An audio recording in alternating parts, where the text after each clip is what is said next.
Hi guys, आज हम लोग देखेंगे हमारे सीओए की यूनिट 2 का नेक्स्ट टॉपिक बूथ्स मल्टीप्लिकेशन रो के स्टार लगा है। मतलब इंपॉर्टेंट टॉपिक है। अब इसमें ना दो तरह से क्वेश्चन आ सकता है। या तो तुम्हें थ्योरी बोलेंगे कि बूथ्स एल्गोरिथम क्या होता है वो बताओ, तो तुम्हें पूरा उसका जो प्रोसेस है जो थ्योरी में बता रही वो बताना पड़ेगा, साथ साथ एक एग्जाम्पल भी बताना पड़ेगा। या तो 7 नंबर का पूरा क्वेश्चन आ सकता है कि तुम्हें इस पे एक न्यूमेरिकल दे देंगे, वो तुम्हें सॉल्व करना है। तो दोनों ही बहुत इजी है। पता नहीं लोग क्यों घबराते हैं। एक तो इतना इंपॉर्टेंट टॉपिक और इतना इजी टॉपिक है कि तुम्हारे 7 नंबर तो पक्के हैं इस टॉपिक से, ठीक है। तो बूथ्स एल्गोरिदम क्या होता है? अब तक हम लोग एडिशन और सब्ट्रैक्शन पढ़ चुके हैं। अब हम लोग ना मल्टीप्लिकेशन पढ़ेंगे। तो नॉर्मल बाइनरी मल्टीप्लिकेशन जो है वो पॉजिटिव नंबर्स के लिए इजी होता है, लेकिन साइन नंबर्स मतलब कि जो अपने पॉजिटिव और नेगेटिव नंबर्स होते हैं उनके लिए ये डिफिकल्ट होता है कंप्यूटर में। तो जैसे कि +5 इंटू -3 करना है, तो ये डिफिकल्ट होगा कंप्यूटर में।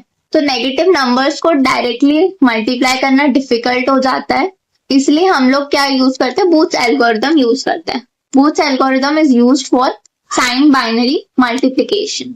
जो बूथ्स ये सब हैंडल करता है। पॉजिटिव को नेगेटिव से मल्टीप्लाई करना तो भी बूथ्स एल्गोरिथम करेगा। पॉजिटिव को नेगेटिव, नेगेटिव को पॉजिटिव, नेगेटिव को नेगेटिव, ये सब मेरा बूथ्स एल्गोरिथम करता है। तो इसका सिंपल डेफिनेशन यही है कि साइन नंबर्स का मल्टीप्लिकेशन करता है बूथ्स एल्गोरिथम। अब प्रॉब्लम क्या है कि तुम्हें इसकी जरूरत क्यों पड़ गई, क्या नीड है हमें बूथ्स एल्गोरिथम की? नॉर्मल मल्टीप्लिकेशन में प्रॉब्लम क्या आती है कि अगर मुझे मल्टीप्लाई करना है तो बहुत एडिशंस करने पड़ेंगे। अगर अभी ये वाला एग्जांपल छोड़ो, तो मैं बहुत इजी सा बताती हूँ कि साइन नंबर जो है ना वो डिफिकल्ट होते हैं, ठीक है। नेगेटिव नंबर में साइन हैंडल करना मुश्किल होता है। हमें पता है माइनस माइनस पॉजिटिव हो जाएगा, बट ये चीज कंप्यूटर में टफ होती है। तो बूथ्स एल्गोरिथम अननेसेसरी एडिशन को भी रिड्यूस करता है और इससे क्या होगा, ऑपरेशंस कम होंगे और मल्टीप्लिकेशन फास्ट होता है हमारा। अब इसमें क्या क्या रजिस्टर्स यूज करते हैं ये तुम लोग एडवांटेजेस लिख कर आ जाना। पूछते हैं कि साइन मल्टीप्लिकेशन जो है वो एफिशिएंटली परफॉर्म करता है, इसमें नंबर ऑफ ऑपरेशंस कम लगते हैं और फास्टर होता है नॉर्मल मल्टीप्लिकेशन से। अब इसमें क्या रजिस्टर्स यूज होते हैं डरना नहीं, मैं तुम्हें एक काम करती हूँ, टेबल दिखाती हूँ, उससे सब क्लियर हो जाएगा। ये चार्ट तो ये फ्लो चार्ट है, ये हमें रट लेना है, ये हमें बनाकर ही आना है एग्जाम में। देखो दिख रहा है ना। अब इसमें क्या हो रहा है, सबसे पहले स्टार्ट होगा, ठीक है। स्टार्ट के बाद क्या आएगा, ये सब रजिस्टर है, एक्यूमुलेटर है, Q-1 क्या है, और ये सब मैं अभी तुम्हें बताती हूँ। सबसे पहले आता है मेरा एक्यूमुलेटर, जो कि मेरा इनिशियल रिजल्ट स्टोर करता है, ठीक है। सबसे पहले एक्यूमुलेटर में कोई भी रिजल्ट अपन दे देते हैं, टेम्पररी रिजल्ट भी स्टोर करता है ये। अब ये बहुत इंपॉर्टेंट है। फिर आता है हमारा क्यू रजिस्टर। ये क्या है? ये स्टोर करता है मल्टीप्लायर। What is multiplier? जिस नंबर से मल्टीप्लाई करना है वो क्यू में आएगा। अगर मुझे 7 इंटू 3 करना है, दिख रहा है 7 इंटू 3 करना है, तो 3 मेरे को 7 को किससे मल्टीप्लाई करना है? 3 से, तो 3 मेरा मल्टीप्लायर होगा। वैसे ही जो M मल्टीप्लिकेंट, ये क्या है? जो मल्टीप्लाई कर रहा है 7 को 3 से करना है, तो वो 7 मेरा मल्टीप्लिकेंट आएगा, ठीक है। और ये Q-1 क्या है? एक्स्ट्रा बिट है, extra bit for checking operations. Initially Q-1 0 होता है, उसके बाद फिर अपन कैसे क्या वर्क करते हैं मैं तुम्हें बता दूंगी, अभी याद रखोगे एक्स्ट्रा बिट है। सीक्वेंस काउंटर क्या होता है अपना? अगर 4 बिट का कोड बनेगा, मतलब 1 है तो 1 को 4 बिट में कैसे लिखोगे? 1 0 0 0 4 बार, तो तुम्हें पता चल जाएगा कि जो मेरा बूथ्स एल्गोरिथम है वो सिर्फ 4 बार ही चलेगा, उसके बाद बंद हो जाएगा। मतलब जितने बिट का है उतनी बार ही चलेगा। ये क्लियर हो गया, ये थ्योरी में आपको बताना है। अब उसके बाद ये सब इनिशियली क्या होगा कि जो एक्यूमुलेटर है वो मेरा 0 होगा, Q-1 भी मेरा 0 होगा, M स्टैंड्स फॉर मल्टीप्लिकेंट और Q फॉर मल्टीप्लायर, काउंट मेरा N चलेगा, N नंबर ऑफ बिट्स। अगर 4 है तो ये पूरी प्रोसेस 4 बार चलेगी। अब इसके रूल्स क्या होते हैं देखना। लोग क्या करते हैं, Q-1 को चेक करते हैं लास्ट बिट, ठीक है। अगर फॉर एग्जाम्पल Q0 मतलब मेरा मल्टीप्लिकेंट 1 है, 0001, तो 4 बिट का बना रही हूँ और Q-1 मेरा इनिशियली 0 ही होता है। तो जब 0 और 1 आएगा तो मुझे कौन सा ऑपरेशन करना पड़ेगा, यहाँ देखोगे तो A equal to A minus M, मतलब एक्यूमुलेटर में जो वैल्यू है उससे जो मल्टीप्लिकेंड है वो आपको माइनस करना है। अगर कभी ऐसा नंबर है कि यहाँ पे 0 हो और यहाँ 1 हो जाए, फॉर एग्जाम्पल ऐसा होगा, तो मुझे कौन सा ऑपरेशन करना है, A प्लस एम करना है, ठीक है। अगर 0 हो तो कोई ऑपरेशन नहीं करना है, 1 हो तो कोई ऑपरेशन नहीं करना है।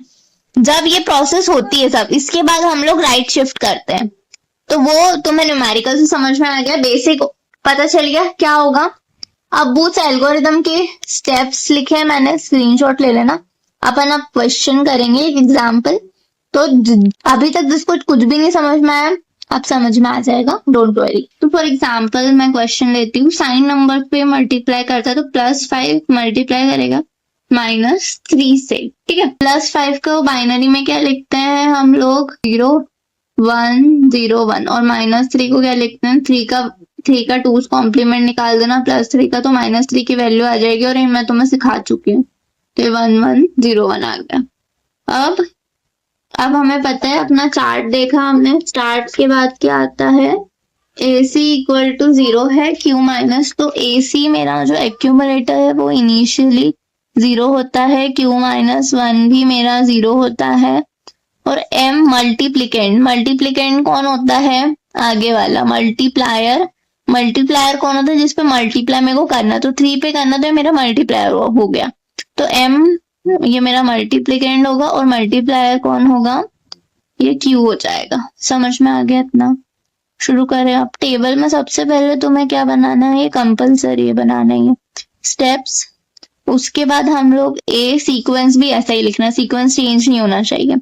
फिर A के बाद क्या बनाना है, Q, और Q के बाद हमें क्या करना है, Q माइनस 1, फिर ऑपरेशन। याद हो गया क्या बनाना है मुझे, ठीक है। तो अब हमें पता है कि हमारा 4 बिट का है, तो इसका मतलब ये कि जो काउंट है ना, काउंट n, तो n इक्वल टू 4 में 4 स्टेप में मेरा पूरा ये जो बूथ्स एल्गोरिथम है 4 बार में कंप्लीट हो जाएगा। 5 है मतलब 5 बार में कंप्लीट हो गया। तो इतने अजम्पशन तुम्हें खुद से समझ में आ गए होंगे। तो स्टेप 1 चलेंगे अपन। तो सबसे इनिशियली वैल्यू इसकी 0 होती है, तो 4 बिट है तो 4 बार 0 कर दूंगी। Q की वैल्यू क्या है, ये है -3 की। Q माइनस 1 क्या है, 0 है, ठीक है। अब हमें सबसे पहले चेक करना है ये वाला बिट और ये वाला बिट। याद रखो Q0 ये और ये दोनों चेक करा मैंने, एंडिंग का, यहाँ से एंडिंग का, और ये पहला, तो 1 0 आया। अब देखेंगे 1 0 कहाँ पे आ रहा है। अब स्टेप चलेंगे, चला मैंने देखा 1 0 इस साइड आया, तो अब मैं इस साइड जाऊंगी, तो लिखा है एक्यूमुलेटर में एक्यूमुलेटर माइनस m की वैल्यू डाल दो फिलहाल, ठीक है। तो अगर 1 0 आए, 1 की वैल्यू हमें याद है हमेशा ये 1 पॉजिटिव सॉरी नेगेटिव होता है, तो माइनस करना है, और 0 मतलब पॉजिटिव होता है तो प्लस करना है। इतना समझ में आया। तो अभी हम लोग ये ऑपरेशन करेंगे, एक्यूमुलेटर में a माइनस m करूंगी। तो हमें ये तो पता है कि प्लस m ये है, तो माइनस m क्या होगा, इसको किस तरह से लिख सकते हैं, a plus minus m, that means अगर m +5 है तो माइनस m -5 हो जाएगा। -5 को बाइनरी में कैसे लिखते हैं, इसका 2's कॉम्प्लीमेंट ले लेना, तो ये हो जाएगा 1 1 0 1। समझ गए, सही है ना, 1 1 0 1 सही है। तो अब अगेन यहाँ पे अपने को क्या करना है, इस पे प्लस ऑपरेशन होगा, तो 0 0 तो एक्यूमुलेटर की वैल्यू, तो ये 0 0 0 तो एक्यूमुलेटर की वैल्यू आ जाएगी, और m वाली m क्या आया, फिलहाल अपना -m आएगा, तो 1 0 1 1 आएगा, तो 1 0 1 1 आया। इनको मैंने प्लस करा, प्लस करने पे क्या आ रहा है, 0 और 1 का 1 होता है, 0 और 1 का 1 होता है, 0 0 का 0 होता है, और ये 1 होता है। तो ये वैल्यू आई, तो ये वैल्यू अपडेट हो गया एक्यूमुलेटर, आंसर वापस एक्यूमुलेटर में आना है, तो यहाँ पे एक्यूमुलेटर की अपडेट वाली वैल्यू हो गई, और ये एज इट इज 1 1 0 1 और 0 कर दिया, लिख दिया। इतना समझ में आया। अब आगे देखो, ये ऑपरेशन कंप्लीट हो गया। जब ये हो जाता है उसके बाद common operation arithmetic right shift करना है, राइट शिफ्ट करा मैंने। अब राइट शिफ्ट कैसे होता है कि इन सब बिट को एक एक राइट में खसका दिया मैंने। अगर क्योंकि ये एक ही बार का है तो अगर मैं इसको खसकाऊंगी तो ये इधर आ जाएगा, तो मतलब इधर आ गया, दैट मीन्स डस्टबिन में है, ये खत्म हो गया ये। अब ये खाली हो गया। अब इसको भी एक बिट इधर खसकाऊंगी, जब मैं इसको इधर खसकाऊंगी तो ये इसके पाले में आ जाएगा, तो ठीक है आ जाने दो 1। क्योंकि यहाँ पे एक ही बिट वाला चलता है, या तो जीरो एक एक ही नंबर आएगा, तो सिर्फ एक बार ही आएगा। अब बाकी का इधर इसकी 1 की जगह 0 आ जाएगा, फिर ये इधर आएगा, फिर ये 1 इधर आएगा। अब एक और जगह इधर खाली हो गई, तो अब इसको कहाँ से लूंगी मैं, यहाँ से ले लूंगी, तो ये 1 हो जाएगा। अब 1 वाली जगह 1, ये 1 आ जाएगा, फिर ये 0 आ जाएगा, फिर ये 1 आ जाएगा। अब हमारे यहाँ पे 4 है और यहाँ पे 3 है, तो अब क्या करेंगे, यहाँ स्टेप्स वाले से लेना है क्या, नहीं स्टेप्स वाले से कोई लेना देना नहीं है मुझे।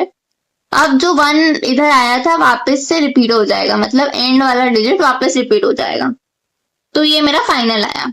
तो अब एक बार अच्छे से लिख देती हूँ 1 1 0 1, ये 1 1 1 0 1, तो ये मेरे को फाइनल अर्थमेटिक राइट शिफ्ट मिला। अब हो गया ये खत्म, ये साइकिल खत्म। तो अब जो अपना n काउंट है 4, अब वो 3 हो जाएगा, ठीक है, एक राउंड खत्म हो गया। अब हम सेकंड वाले पे चलाएंगे। सेकंड स्टेप पे क्या करेंगे, वापस से सेम यही करना है। मेरे को चेक करना है कि ये 0 और 1, इन दोनों को देखा 0 और 1 आया, देखो ये 0 और 1 आया, प्लस वाला ऑपरेशन होगा, तो ये एक्यूमुलेटर a प्लस m करेंगे। फिर उसके बाद एक ही करंट वाली वैल्यू लेंगे 1 1 0 1, m क्या है मेरा, ये है 0 1 0 1, इसको प्लस करा 1 प्लस 1, ये 1 0 हो जाएगा, ये 1 हो जाएगा, ये 0 हो जाएगा, ये। अब यहाँ पे देखो कैरी आ गया, तो बूथ्स एल्गोरिदम में कैरी की कोई वैल्यू नहीं है, भाड़ में जाए कैरी, अपन बस नॉर्मल 0 0 1 0 को लेते हैं। अब वापस एक्यूमुलेटर की वैल्यू चेंज होगी, 0 0 1 0 हो जाएगा, और ये एज इट इज। अब अगेन तुम्हें देखना है arithmetic right shift. Arithmetic right shift में जब करूंगी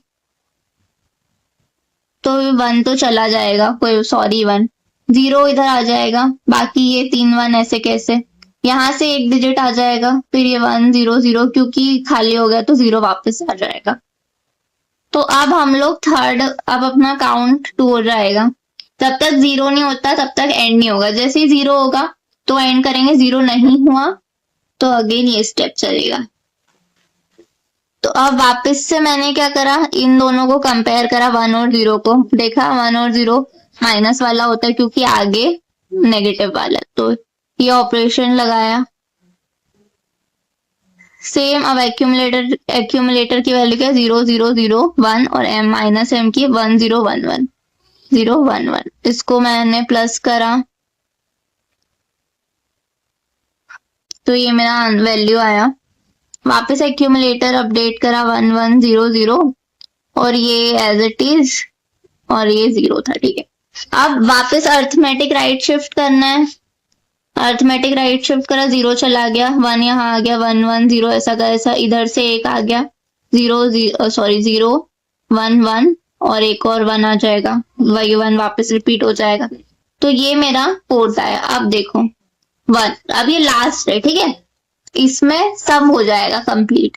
यहाँ पे देखा 1 1 दोनों सेम है, जब दोनों सेम आते हैं 0 0 1 1, तो ये नहीं करते हैं अपन, डायरेक्ट अर्थमेटिक राइट शिफ्ट कर देते हैं। चलो इसको शिफ्ट करा, 1 चला जाएगा, इधर 1 आ जाएगा एक, ये 1 0 0 ऐसा का ऐसा, इधर से 0 आएगा एक, और यहाँ 1 1 1, क्योंकि 1 इधर जगह एक ही खाली है, तो जो पुराना था वही वापस रिपीट हो गया। तो अब ये मेरा फाइनल है। तो अब लॉजिक लगाओ, +5 इंटू -3, ये रफ में करना, तो ये आएगा अपना -15। तो मेरा डिजिट भी यही बनेगा जब हम a और q को मर्ज करेंगे। सिर्फ a और q को मैंने जब मर्ज करा तो 1 1 1 1 0 0 0 1 मेरा मिलेगा मेरे को, ठीक है। तो अब जब मैं इसका, ये मेरा -15 है, कैसे पता चलेगा, रुको मैं बताती हूँ। जब हम प्लस को माइनस बनाते तो भी 2s कॉम्प्लीमेंट लेते, जब अगर हमें माइनस को प्लस करना तो भी 2s कॉम्प्लीमेंट लेंगे। तो अब ये जो वैल्यू है इसका 2s कॉम्प्लीमेंट लो, इधर कोने में कर देती हूँ। इसका 2s कॉम्प्लीमेंट लिया मैंने, तो पहले तो 1s कॉम्प्लीमेंट लेना पड़ता है, 0 1 1 1, ठीक है, फिर +1 कर दिया तो ये 0 0 0 0 1 1 1 1। तो ये बताओ किसका बाइनरी होता है।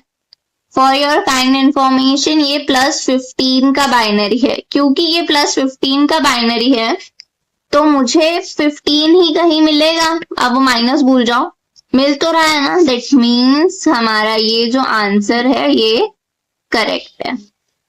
समझ गए, चेक भी कर लिया। आई होप तुम्हें समझ में आ गया होगा। नेक्स्ट वीडियो में अपन एक और क्वेश्चन कर लेंगे तो ये क्लियर हो जाएगा।